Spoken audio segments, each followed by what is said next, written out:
저 뒤에 저 맨 뒷줄에 계십니다. 저 손 드셨어요? 예, 여기 먼저. 예, 예. 네, 안녕하세요. 네, 하십시오. 예. 네네.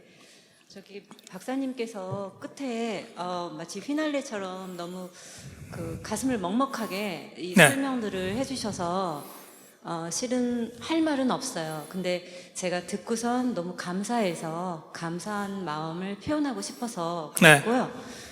일단 박정희 대통령에 대해서 이렇게 따뜻한 시각으로 설명하는 거를 저는 처음 듣는 것 같아요. 그래서 그거에 대해서 정말 우리 국민이 당연하게 가져야 하는 태도인데 정말 바람직한 그 설명을 해주셔서 네. 너무 그냥 뿌듯하고, 또 우리나라의 좌파들은 패배주의를 많이 자극을 하는데 이렇게 승리하고 또 자신의 이익이 아니라 공공, 그러니까 우리 백성 국민의 이익을 위해서, 유익을 위해서 다 태워버린 그런 삶을 산 사람들이, 크게는 그렇게 박정희 대통령도 그렇고 또 이승만 대통령도 그렇고 완전 승리자잖아요. 그래서 이제는 정말 물로써 그들의 이름을 쓰는 게 아니라 아까 말씀하신 것처럼 그렇게 단단한 금강석에 새겨서 우리가 기억해야 하고 남겨야 된다고 생각하고, 지금은 좀 너무 이렇게 마지막 멘트들이 너무 마음이 아픈데 정말 우리가 자유 보수 우파가 우리가 승리한 분들이 있었다. 그리고 그 열매로 우리는 살고 있고 진짜 좀 박수를 많이 치고 우리 스스로에게도 이렇게 격려를 해야 되는 것 같다. 그래요. 라는 말씀을 드리고 싶습니다. 네, 감사합니다. 고맙습니다. 예.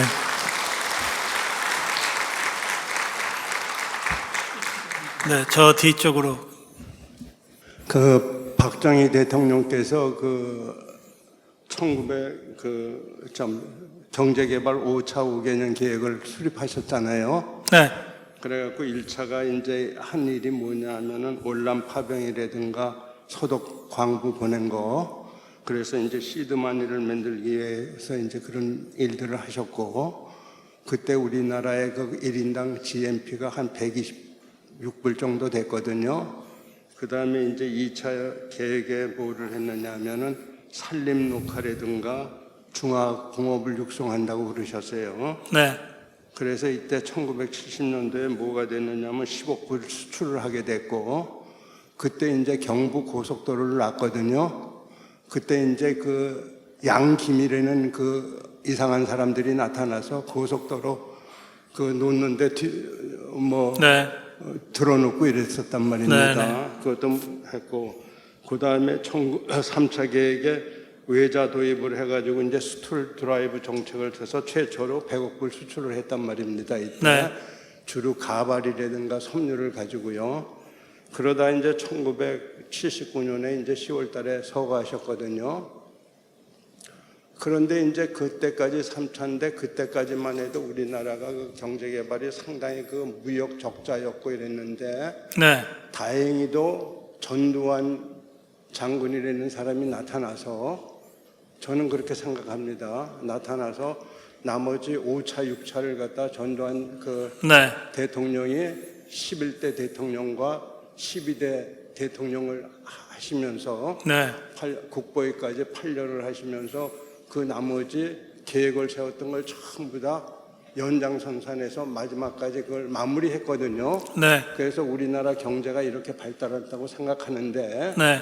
그 전두환 대통령의 여러 가지 공과도 있겠지만 상김이 그 당시에 전두환이라는 사람이 안 나타나고 상김이 그 당시에 그 정치를 했다고 한다고 그러면, 상김 중에 하나가 그때 뭐 서울의 범인이 했다고 그러면 우리나라가 이렇게 경제적인 발전을 가져왔을까 하는 게 제가 의문스럽고, 네. 그 두 사람이 대통령을 했는데 전부 다 보면 뭐 햇빛 정책이라든가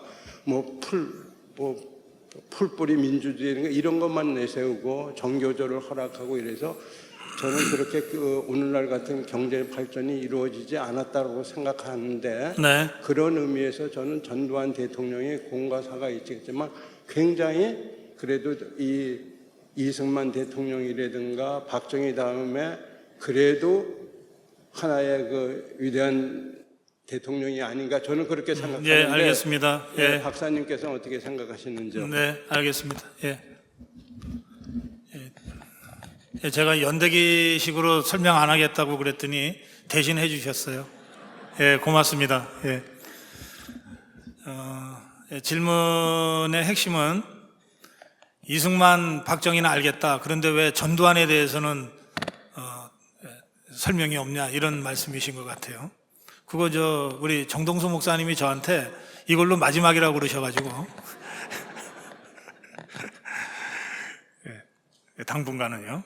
예, 저는 전두환 대통령 시대 또 전두환 노태우 두 대통령 시대가 갖는 우리 현대사에서의 매우 중요한 정치적 의미에 주목해야 된다고 생각합니다.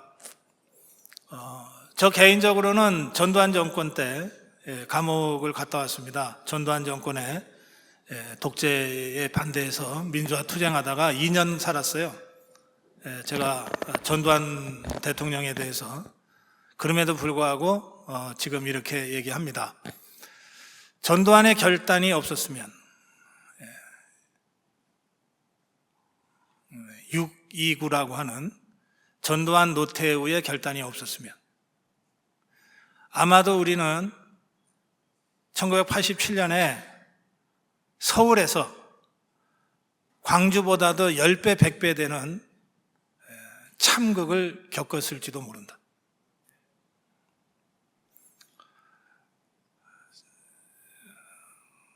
전두환 노태우의 6.29 결단이 있었기 때문에 우리가 거의 피를 흘리지 않고 이 권위주의 시대를 마감하고 자유화를 거쳐서 지금의 자유민주주의 시대를 살게 됐다.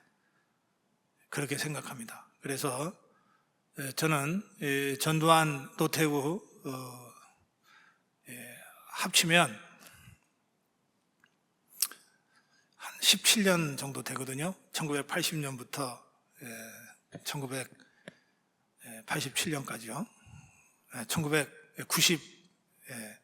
17년이 더 되나요? 계산이 언뜻 안 되네. 1980년부터 1992년까지입니다. 그러면 12년인가요? 네. 이 시간을 우리 내부의 역사만 봐서는 안 되고 그 당시의 세계적 흐름 속에서 봐야 된다 이렇게 생각합니다. 당시 세계는 남미를 중심으로 해서 독재 권위주의 통치 체제가 하나씩 무너지고 민주화가 들불처럼 이렇게 번지던 시기예요. 그런데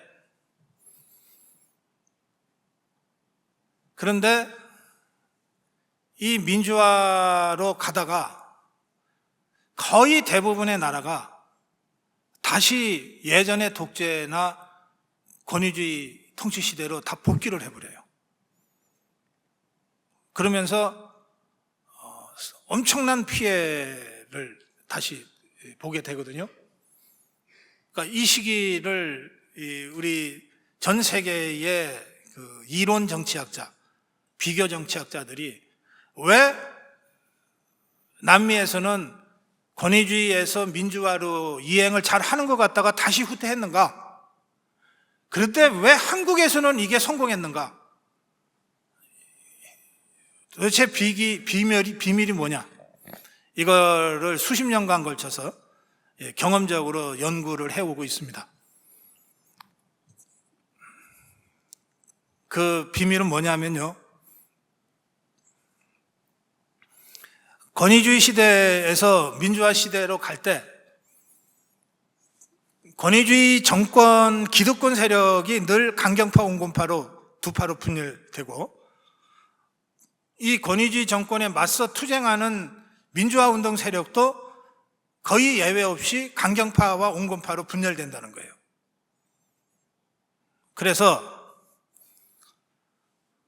기득권 세력 중에서 온건파가 주도성을 잡고 재야 민주화 운동 세력 중에서도 온건파가 주도권을 잡아서 권위주의 세력 중에 온건파와 민주화 운동 세력 중에 온건파가 손을 잡고 민주화로 이행을 하자고 하면 성공하는데, 그런데 저쪽에서 강경파가 득세하거나 재야 민주화 운동 세력 안에서 강경파가 득세를 해서 무슨 소리야, 타협은 뭐야, 끝까지 싸워야지, 왜 우리가 밀려, 탱크 갖고 나오면 되는데, 양쪽 다 강경파가 득세를 하는 순간 거꾸로 간다는 거예요. 그런데 기득권, 권위주의 세력 안에서 온건파가 주도권을 잡는 것도 쉽지 않고, 왜냐하면 모이면 큰 소리 치는 것들이 늘 이기잖아요.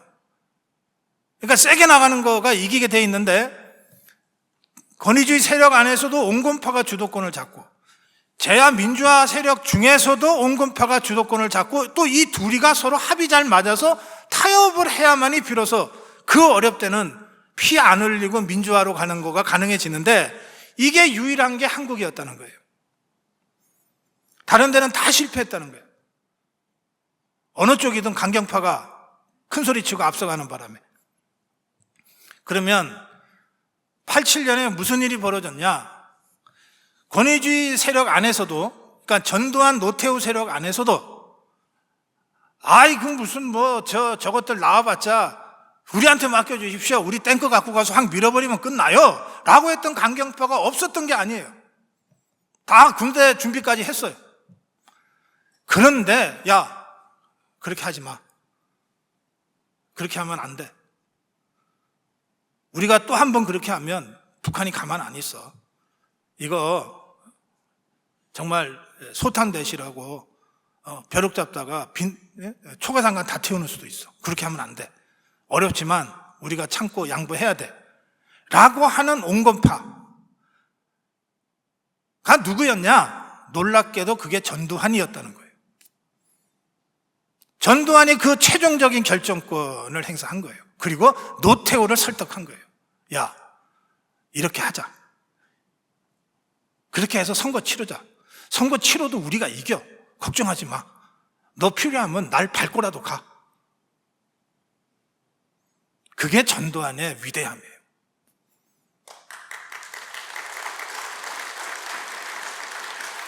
그리고 전두환이 나를 밟고 가라도 가라고 노태우한테 정권을 줘서 지금 6.29는 노태우가 제안한 것처럼 돼 있어요. 그리고 전두환은 그 노태우에 의해서, 노태우가 대통령 된 다음에 백담사로 스스로 유배를 갑니다. 그리고 감옥살이를 해요.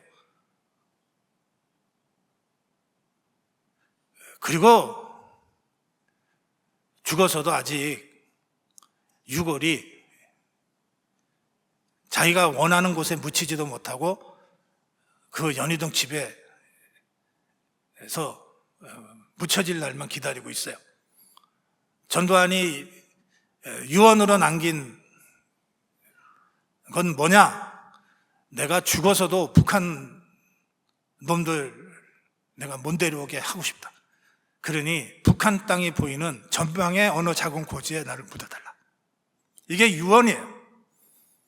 이거 아직 우리가 지키지 못하고 있습니다.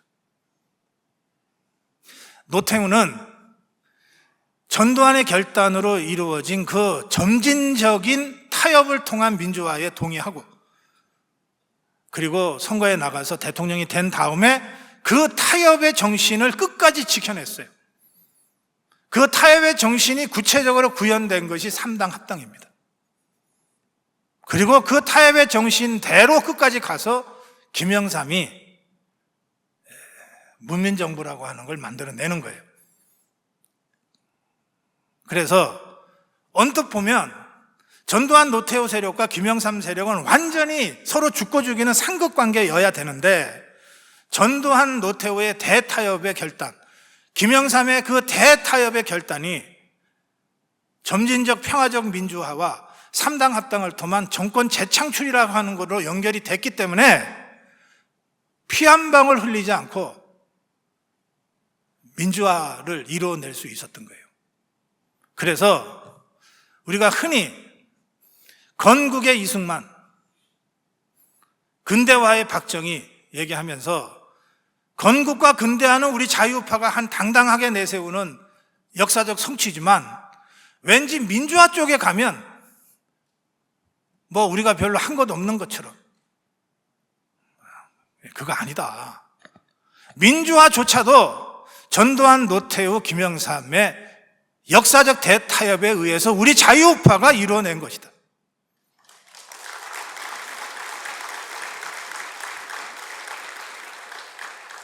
대한민국 건국과 대한민국의 건대화와 대한민국의 민주화, 그래서 대한민국을 여기까지 만들어낸 것은 오로지 우리 자유우파의 희생과 결단에 의한 것이다.